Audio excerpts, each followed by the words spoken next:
Coming to you live from the Business RadioX studio in Woodstock, Georgia. This is Fearless Formula with Sharon Klein. And welcome to Fearless Formula on Business RadioX, where we talk about the ups and downs in the business world and offer words of wisdom for business success. I am your host, Sharon Klein. And if you've never had coffee beans, barrel aged, and in freshly dumped bourbon barrels, because this is like so descriptive to me and I love it. You need to visit Barrel House Coffee Company in Ball Ground, Georgia. And I have one of the co-owners here in the studio, Katie Turnage. Welcome. Hi, Sharon. Thank you so much for having me. I You're appreciate welcome. it. Sure. It's funny because I was thinking, how do I describe what it tastes like? Because I had your coffee recently and was like, yes, I want the barrel, aged beans, but it's hard to explain. The flavor is not something that it's like, it's creamy or, it's different. It's different. How would you describe it? So I'd say it's not for everyone, but it's such a unique flavor. It's not like adding a shot of bourbon to your coffee, but it definitely accents those great caramel, chocolatey notes to that coffee flavor profile. And it's wonderful. A lot of our lattes, our Nutella latte is the most popular with that barrel-aged coffee. And we have it frozen and it's like perfect on that summer day. Oh, so, wow. Yes. I'd missed that one. I'm definitely going to have to come back. So let's talk a little bit about, first of all, I wanted to ask you about Ball Ground because 100 years ago when I moved here, it was small. It seemed smaller or sort of not as bustling, but it is huge right now and booming. We love Ball Ground. My husband and I both live there, and we love the downtown area. The small businesses down there are just thriving, doing so well. It's such a great little community of small business owners that we have over there, and living there, we eat there, we work there, and we go home and we play there. So it's wonderful. We absolutely love Ball Ground. Yes. That's awesome. I was there recently, and I saw also in your is it store? What would you call it? It's not really store. Shop. Okay. Roastery. Yeah, roastery. A little bit of everything. Whoa. Whatever you want to call it. You had some locally made snacks there as well, and I thought, how sweet is that you really are helping to promote not just your we have own a local company, bakery that's right in Canton, 10 minutes on the road from us. She makes wonderful baked goods. We roast coffee. We do great coffee. Baking goods isn't our forte. Yeah. So we love to partner out with another great local business, Paula's Desserts, and she brings them in fresh. We're able to sell. We don't have to worry about making food. Yeah, but it's which so is great. Wonderful. You each win. You know what I mean? Yes, and we can advertise for her. She does for us. She sells our coffee. It works out. It's a perfect scenario, win-win on both sides. So what got you into coffee? So it was my husband. My husband had a dream of always opening his own coffee shop, being deployed, a veteran, Marine Corps veteran. They love their coffee, veterans do. And it's what they lived on when he was deployed. And coming back, he always wanted to open a coffee shop. It was his dream. I was one with my heels in the ground, especially being a small business owner. That was so scary to me. We found business partners that were actually barrel aging coffee out of their garage using a couple barrels, selling at local farmers markets. We thought it was such a cool idea. Had never seen it before. My husband's a huge bourbon drinker. Wow. I shouldn't say huge. He drinks bourbon. He likes his bourbon. Let's reframe that. Yes, let's we thought the flavor profile was something we had never experienced before, and we wanted to open a coffee shop, but just have a different flair on it that we hadn't seen before. And so we opened it back in 2018, December of 2018, and decided to kind of make it look like a rick house. We opened with the bare minimums, no bank funding at all. Wow. We just all savings and started very, very small. We opened actually without an espresso machine, which looking back on it, I'm like, holy cow, how the heck did we do that? My husband opened to close. We had partners to help us on the weekends and some nights, and basically grinded it for about a year and a half before COVID hit. COVID was super scary. Didn't know what the heck to do. We stayed open because we had a couple employees at that time, and to us it was really important to, as much as we could, keep the doors open to provide a paycheck for them, but to also give a place for people to come and still get a little sense of community as best as we could during COVID restrictions. And then right after COVID, we bought our business partners out. They went and did another business venture. It was a great transition to just my husband and I. I got pregnant with my son Luke, and nothing's like no. I'm sure that was when I'm thinking about too, it's like all of these are different hits, Yes. First of all, just opening your own business, but second of all, COVID, and then third of all, buying out, just like all these transitions happening all at once, and a baby. And it all happened, just looking back on it, it all happened in such an organic, good growth way that like we learned so many valuable things each time, each transition. I had my feet in the ground about, not wanting to really work back in food and retail. I had worked it all through high school, college, and said I would never go back. You went to Kennesaw State University, I saw. And you got your degree, I want to say, is it business, right? Yes, business management.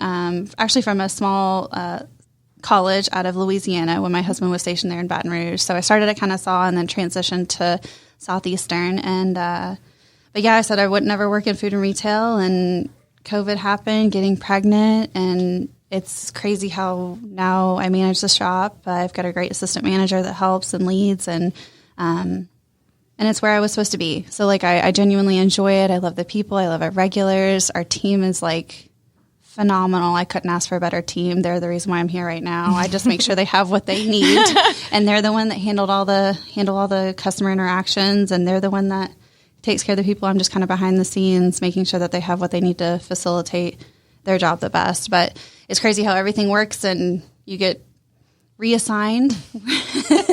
And I love it. It gives me the time to be with my son in this season of life with small kids, but at the same time, still be a huge part of the community that we love in downtown Ball Ground. When you were looking for a place to open your shop, what was it about Ball Ground that drew you there? Well, we lived there, and we just love the downtown area. It didn't have a coffee shop. We lived there for about 3 to 4 years before. I didn't know it didn't have a coffee shop. We didn't have a coffee shop. And I'm like, oh my God, how does a downtown not have a coffee shop? My husband that was more of a reason for us to open. There's a need, right? Yeah. And we love it there. Our location specifically, we happened to be eating across the street, saw the landlord going in and out of the place. We walked over right after dinner and had a conversation with him, got along with him really, really well. And that's how it happened, word of mouth. Real estate in downtown Ball Ground is very hard to get a hold of. So it was just perfect timing again of just an organic thing that we just happened to go over and talk, and the rest was kind of history. We're kind of in the back of a building, so we don't have a drive-through. We don't really have storefront. So it is a little difficult to find us at first, but it's cool because it's like I always say, we're the cool hole in the wall of like, you have to know where we're at. And you have a really great little courtyard area right outside. We love the courtyard outside. We have a great parking lot out back. So for a downtown area, it allows us to kind of be tucked a little bit, but we get a lot of foot traffic from the downtown area, which we really enjoy as well. We talked a little bit before the show about how things sometimes just unfold, like you were saying, in such an organic way. How did it feel to kind of see all of these little, not challenges, but shifts, and that you're able to meet them so fluidly and easily? You wouldn't say easily. Oh.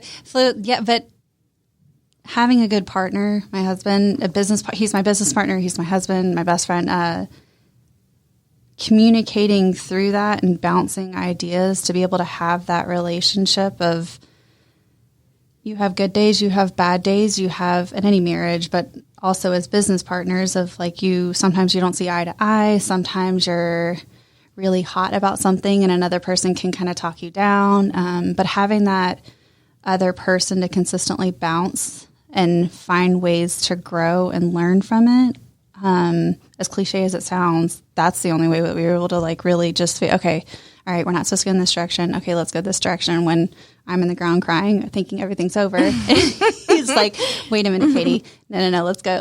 This could be the direction instead. So, I mean, some of them were easy. I shouldn't say it wasn't easy. Some of them were, it just kind of happened. And it just, as long as you kept putting a foot in the forward direction, it might not be a huge step, but it was still just, okay, one more foot forward. Okay, one more foot forward. Oh, gosh, we don't know what we're doing. We talk about that on the show a lot with different business owners about surrounding yourself with the right kind of people and how important that is. And what is it like? I know you were saying that you have these employees that you really couldn't do it without them. What was it like to try to find quality people? Because we talk a lot about that on the business show. It's the hardest. It's the hardest part of running in my business.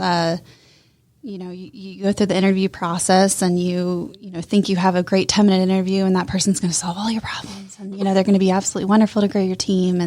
And it's so hard because you don't want to make a quick judgment on someone, but for your business, you have to be able to figure out long-term if you can trust them or not. You get them in and sometimes they don't work. And then to me, that is the hardest of being able to give someone chances. You want to work with them. You want to work through things. You want to grow with them, but at the same time, knowing when to cut the line to where it's not poisonous to the rest of your team. But I strongly rely on my team of constantly, pretty much every business decision I'm fielding through them of like, hey guys, we're doing this because of A, B, and C. How do you feel about that? My husband says I make it a lot more complicated because I do that. Executive decision. Yes, we're doing this. But I'm like, you know what? They're at the heart and the baseline of it, of a decision that we make, ultimately affects them the most. They're the one having to deal with a upset customer over something that didn't, that has been changed or whatever. And if they don't understand, they don't need to know everything, but if they don't understand the baseline of why, then it makes their job a lot harder. So I'd rather do a little bit more work up front communicating it than and making sure that they understand than just saying it's because I said so. I don't agree with that. But my team is just absolutely incredible. I couldn't say anything more highly of them. We've had a couple of them we've had one of our longest employee. I think he's at 3.5 years now. Our assistant manager, Tim, he's my right hand. He's absolutely wonderful. He roasts all of our coffee for us. He handles all of our morning regulars. And then we've got leads that help him, help me, and I'm just behind the scenes. Where do you get your barrels? Like, how do you make it work? Local distillery, ASW out of Atlanta. They're absolutely wonderful. We get them freshly dumped from them within a week of dumping to make sure that it's not just an old barrel that's just been sitting out. Let's hope not. We get it fresh, and then beans within them within a week, allowing them to age for a couple months. And then once they've aged for a couple months, depending on the barrel, but depending on the strength, the bean will then pull and roast in-house. And I think we've got close to like 50 or 60 barrels now that are aging coffee to help forecast for 4 or 5 months out. So we've That's got how many barrels you have to have for 4 or 5 months to forecast out, and then each barrel yields about 2 batches, and just my husband deals a lot with that. So he's our barrel manager. He goes to ASW. Yeah, he just loves going to the bourbon places. I don't know why, but yeah. But how cool, because it's like a win-win. This other distillery is not needing it anymore, and then you get to have a second life with it. Yes, which is very cool. And it's cool because there's even a third life on that, which we didn't realize opening the business of. What are we going to do with all these barrels when we get done with them? We're not just going to throw them out. They're beautiful barrels.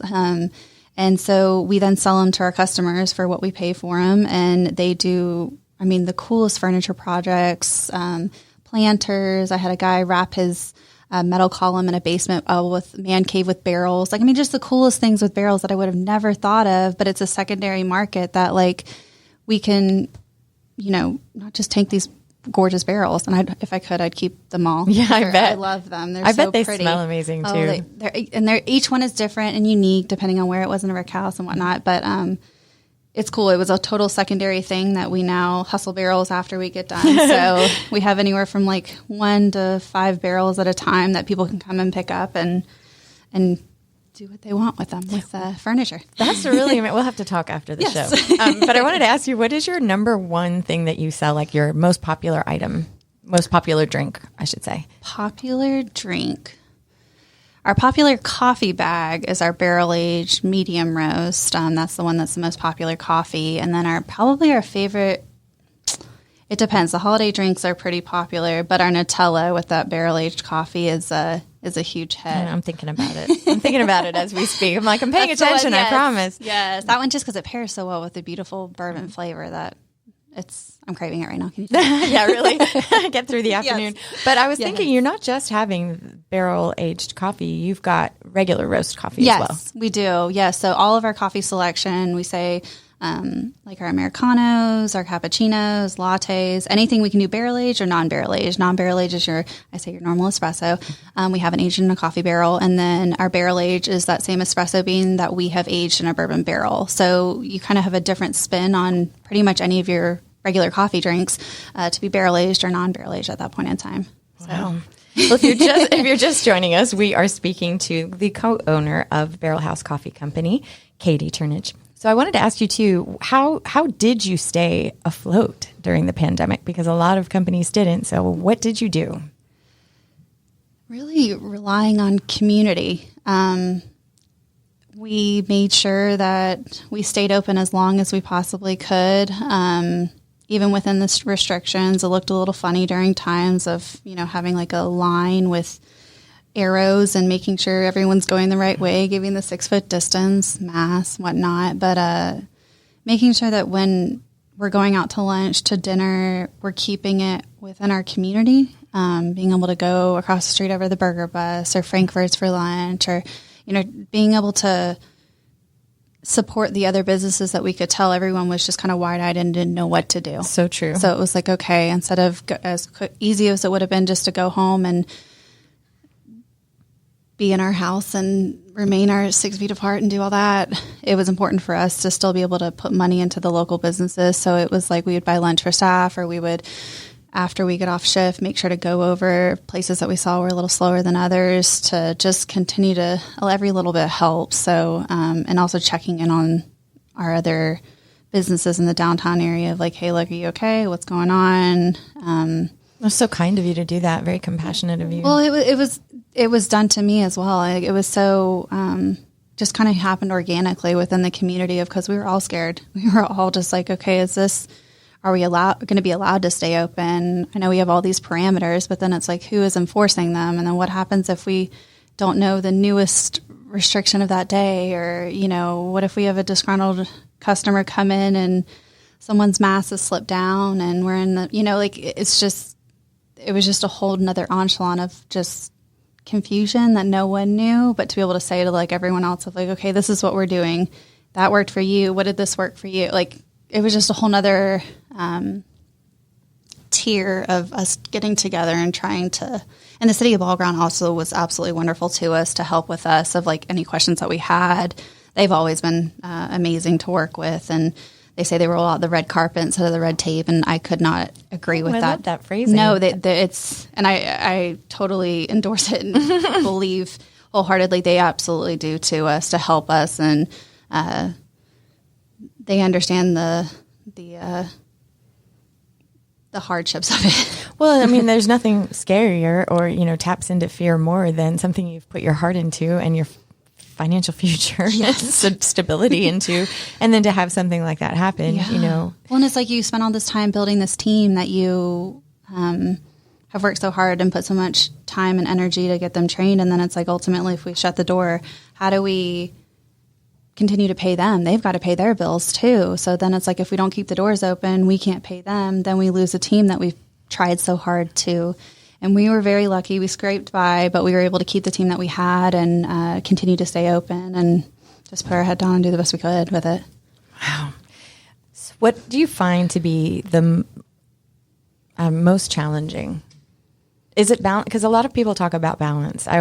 That's the first thing I think about as far as like doing voiceover work too. I could be doing that. I could audition all day, all night. And, there has to be some kind of a balance in life, but particularly with the social media being so prevalent and so many ways that people advertise that way, how do you shut off work or do you shut off work and then be especially when your husband is your business partner? I know, right? Can you ever just have a conversation that doesn't involve? Yeah, so we're like, no talking about the child and no talking about the business. And we just like kind of look at each other. We're like, I like you. Like, I love you, but I don't, okay, the weather's been nice. Like, it's hard. I imagine so. We're constantly checking each other and trying to say, hey, look, we've talked a lot about this. We've put our head together and we've over communicated about this. Over communicated. Yes, we've overdone it on this one.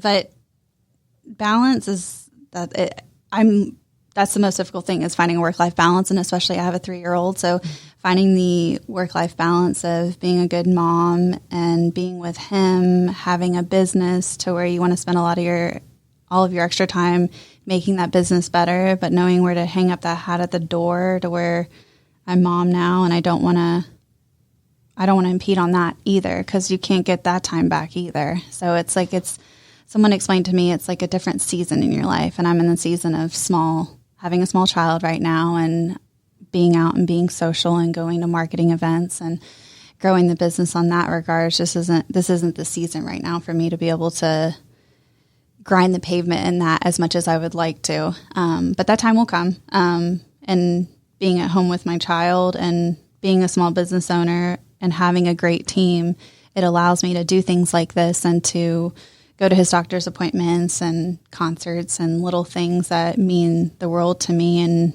being able to trust a team that will open and close and run the store and just make sure it doesn't burn down. And just, I joke with them about that, but it's so true. Being able to trust them that they'll let me know if they need me, and it's taken a long time to get there, but because you can have you can shut off your work brain and really access more your mom brain or whatever it is that you want when you have trust that way. Yes, wholeheartedly. But just building into my people of like, okay, I trust you. I'm not going to micromanage you. Let me know what you need. But, I'm here. And what can I do to help? And the last thing I'm doing is making a cup of coffee, even though that's something that I would absolutely love to, but being a small business owner and wearing all the different hats and, constantly wanting to grow and get better, and that's part of it, and learning the balance. I'm looking for mentors and guidance on that currently in different forums of how do I not lose my sanity. You know what I like though is that we were talking about Alma Coffee, and that's like one of the coffee companies that sponsor some of the shows that we have, and how you were like, oh, I love them, and I thought, how sweet is that you they're have wonderful. An Absolutely appreciation wonderful. for, it's not competition, it's just like you're both in the same boat, and so it's kind of sweet that you have you're cheering on other companies too. Absolutely. We can all do it together, and they're wonderful farm to cup, and that I can't compete with what they're doing. I mean, they've got multiple generations. They're absolutely wonderful at what they do. And I know they appreciate us too. And it's so cool because we'll bump into each other at events and whatnot. Mm-hmm. And it's cool. I love that. And to me, that's the community that we want to grow and be in, to where we're not the only or the best or you're going down. You're going down. It's like, come on. It's like, I'm going crazy over this. Are you too? Okay. Yeah. Okay. At least in downtown Ballground, I have a little group that I'm like, oh my gosh, have you experienced this yet? But it's cool because we wouldn't be able to grow, and we all grow together when we were able to network and like refer people out. And another great coffee shop is Bazaar down in Canton, that they're wonderful too. And it's just like, I'd like to have them on the show too at some point. I go there often. If I could have part of her creativeness, oh my gosh. Isn't that amazing? Holy cow. But it's so cool that if you have a strength here and someone else has a strength there, like you can learn and draw from each other, which is so cool. No. It's supportive. And I think that's what I love about our community in general is that everyone really does. Cherokee County. Yeah, and it is really a special place. I think I've heard it compared to other counties where they're like, it's just not like that over there. I'm like, really? I've gotten spoiled. But it's been from all. I think it's from all this hard work of all the small business owners and breaking down that barrier of like, hey, look, I see you're struggling, or hey, look, this is what I struggled with, and not painting this picture perfect that we all want to. Social media age. Yeah, right. So we all want to, but it's like, hey, look, I'm struggling with this. Oh my gosh, I'm not going crazy. You are too. And that's just, it normalizes it, right? Yes. I love that. Do you advertise? Social media. Social media. Do you have TikTok? No, we do not have TikTok. I got yelled at about that last week. They're like, you need to share me on your TikTok. I'm like, I don't have. We have Instagram and Facebook, and Tim, our assistant manager, and we meet twice a week for a couple hours to kind of pull our brains together and we're trying to get onto Reels because that's the new thing. And I'm so old school on photos, and how to make a latte look different every time. Creativeness is not my forte. Right, right. But yeah, social media is kind of what we put our marketing and advertising in right now, building that. And that's how we get a lot of our regulars and our different drinks and whatnot out. But we have hopes to get kind of into that next year. Really promote it. I had someone on the show once who is associated with a social media marketing company. It's her company. And just how that is just the number one. It is just where everyone goes. And it's like, crazy. It is. I was just telling you before the show how I get down a TikTok rabbit hole. Yes. And I don't mean to, because I have a book that I really want to finish reading. Yep. And I haven't done it. I'm like, let me just go through to it. It's 45 minutes. And I'm like, oh my gosh. Yes. So I see how if that's where, I'm not the only one that does this, but I just see how that can be. If you're on this is where, and I need to do the same. I'm supposed to be using TikTok for this show exactly. And have I done it? Yet? No, I talk about it all the time. It's Talking easy about to get it stuck in the vacuum, but to actually provide good quality content that hasn't been done anywhere else. I'm in awe of people that can do that on a daily basis. That is just holy cow. Yeah, it's a gift holy for cow. sure. It's such a gift. All right, we'll have to talk after the show too. Maybe we can come up with some good creative ideas. Please. What do you find most rewarding about what you're doing, about your shop? And I was thinking too how great it is to have these relationships. It's not just business, it's relationships. Yes. But I'm wondering what do you find that just kind of drives you and gets you up every day? Not just the financial aspect of it. It's the people that are regulars that come in. We got it especially over Christmas break that, they'd come in and normally you just see the one man or the one woman and they're all of a sudden with a group of like 10 people and they're like, oh my gosh, we have to show you. This is our favorite shop. This is our favorite spot. We had to bring our family to come and see. We absolutely love and then the family leaves with a bunch of coffee and then they're like from California. They're from all over. Wow. And it's like, to me, the highest compliment when it's like, you're their favorite spot that you bring their family to of like, they don't have to come and spend a lot of money or do, whatever, but it's like I feel so special that it's like out of all the time that you have with family, which is not a lot when you're here and in the hustle and running around, they're bringing their family to your shop. And it's like, or our city manager, we were during the Christmas parade this year and our Christmas parade is our busiest night of the year. And we had a line. I mean, it was through 3 doors out into the road. It was absolutely insane. And, we were just cranking it out. We were having a great time in there, and we were the busiest we've ever been. And the city manager just like opens the door and is just like, "Great job, brew crew," and just like a cheerleader. And it's like, you didn't have to do that, you know. And it's like just to get those like little pats on the back, especially when you're grinding and you're in the weeds a lot. It's like that's why that's and your team feels good, everyone feels good, and it's just like it gets regurgitated out through all the other businesses as well when they're. So it's just.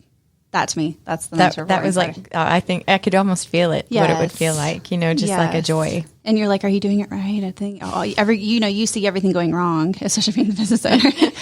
And but it's just like, holy cow, okay, we're doing this. Like we're cranking this out, and it's a well-oiled machine most of the time, and it's cool. That's to me what I'm the most proud of, and people coming to meet and whatnot. So I think it's cool too to imagine that like. Okay, just 20 years from now saying, oh, this is where I used to go, during this period of my life. Or like, oh, this is where we used to get hot chocolate with the babies or whatever. We just had an illustrator come and do her book signing in our shop. And she's like, I drew the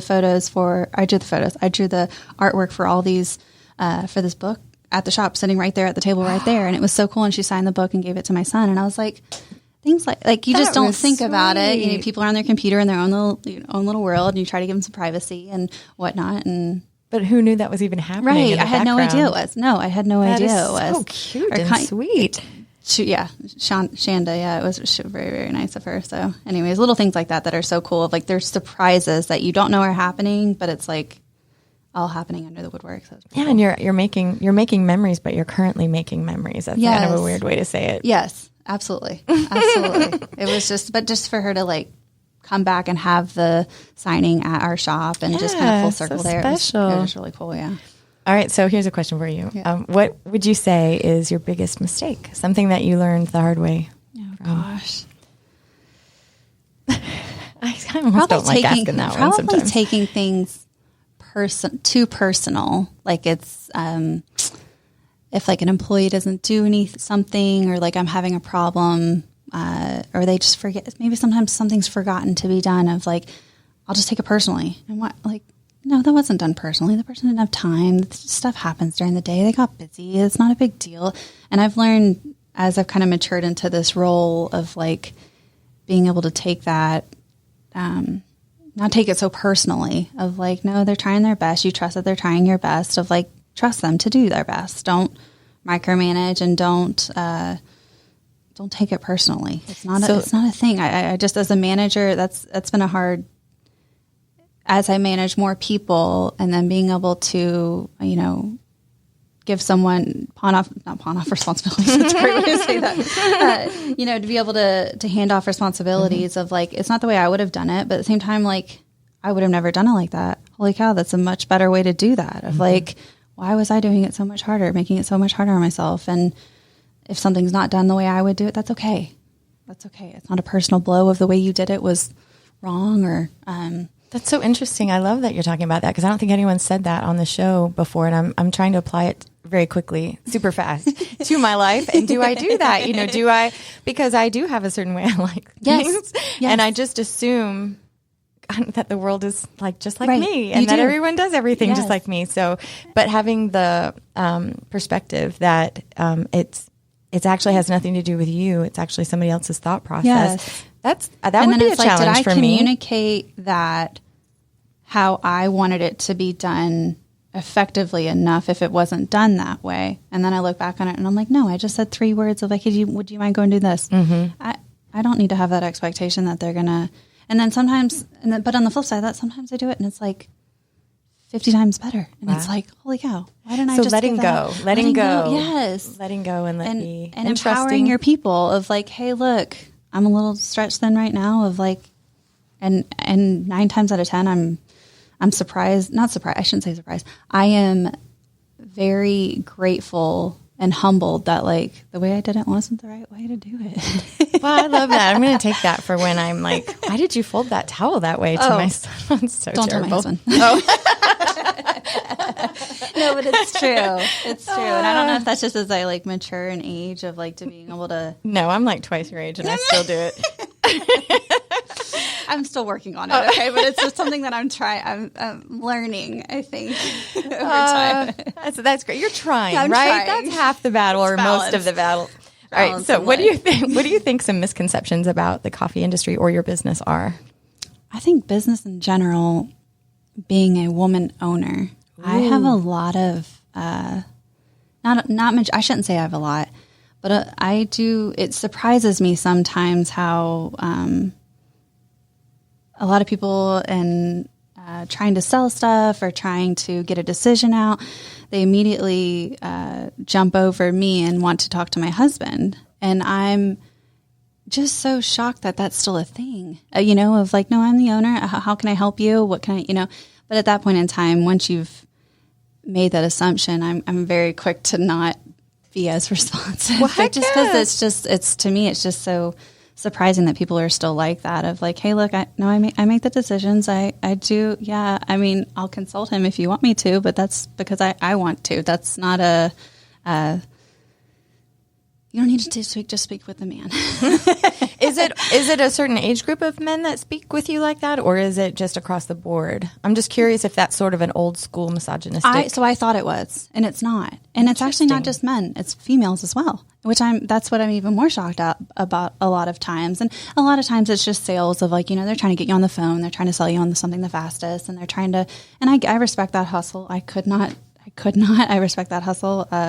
But it's just crazy to me because it's just they need to speak with the man to be able to make the decision. And I'm he's not going to give you the decision. I'm going to get you the decision. So it's interesting to me that that's still a school of thought.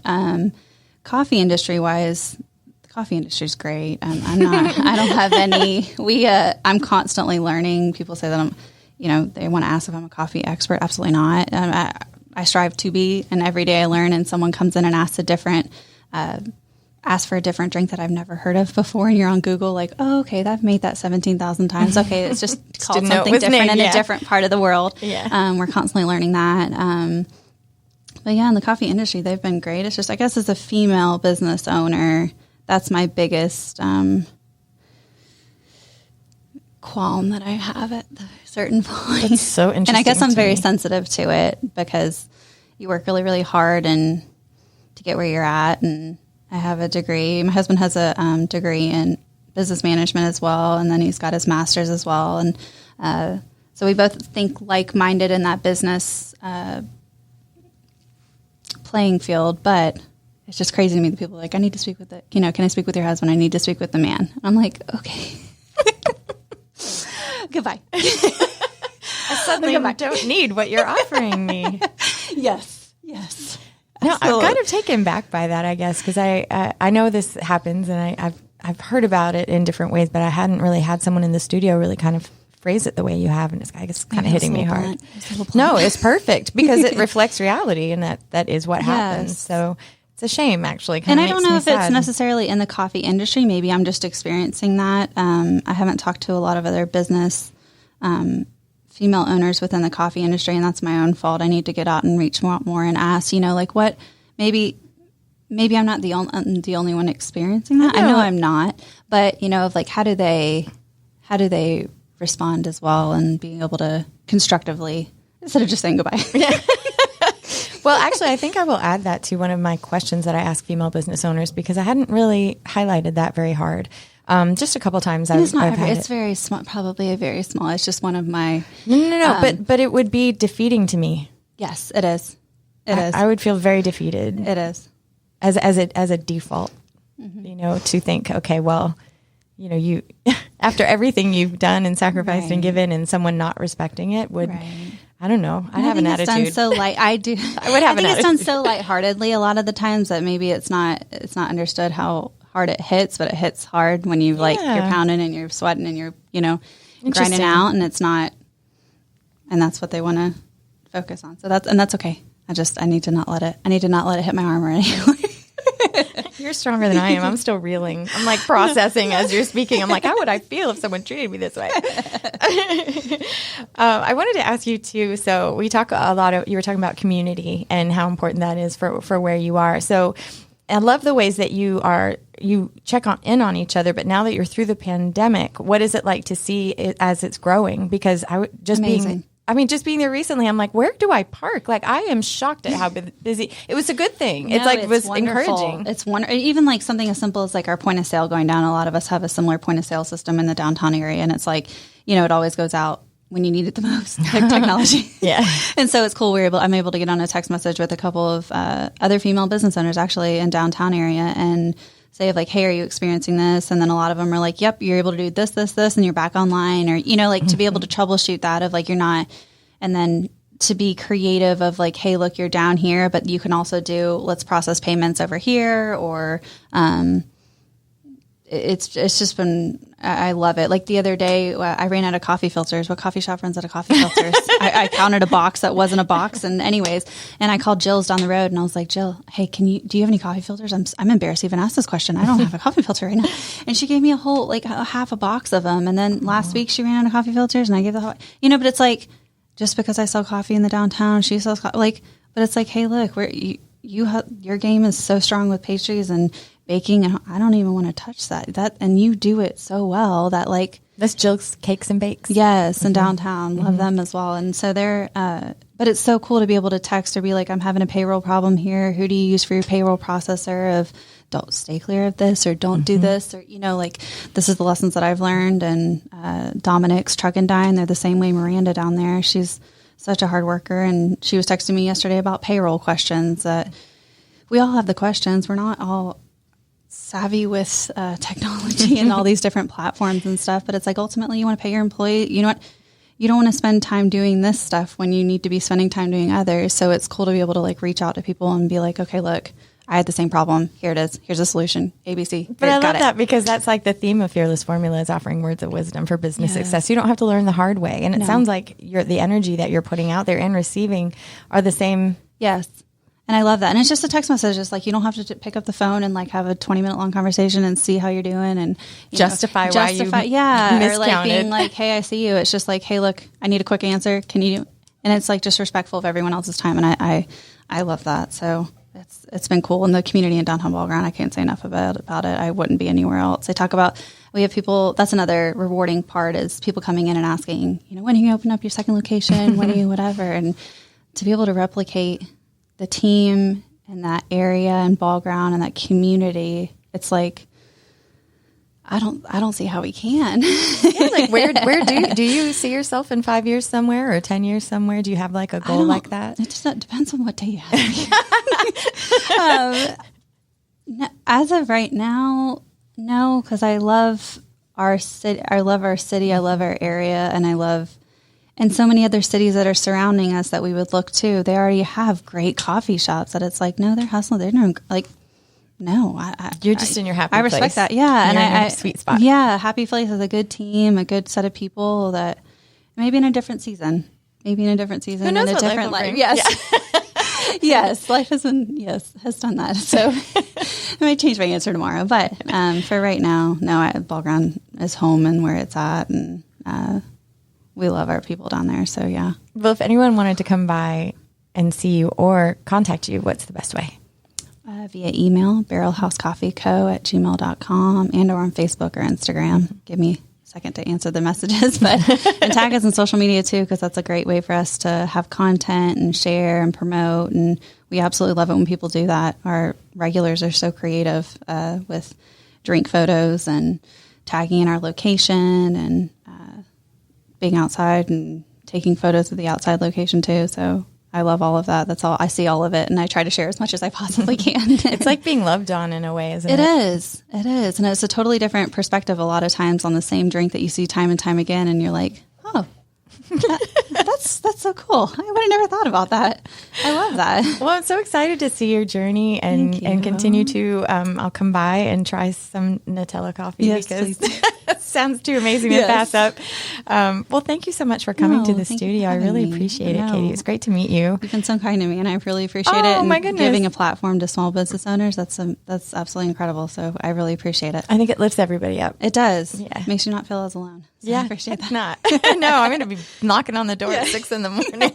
Where's my coffee? Yes, we will be there. We will definitely be there. Well, thank you all for listening to Fearless Formula on Business Radio X. And this is Sharon Klein reminding you that with knowledge and understanding, we can all have a fearless formula. Have a great day.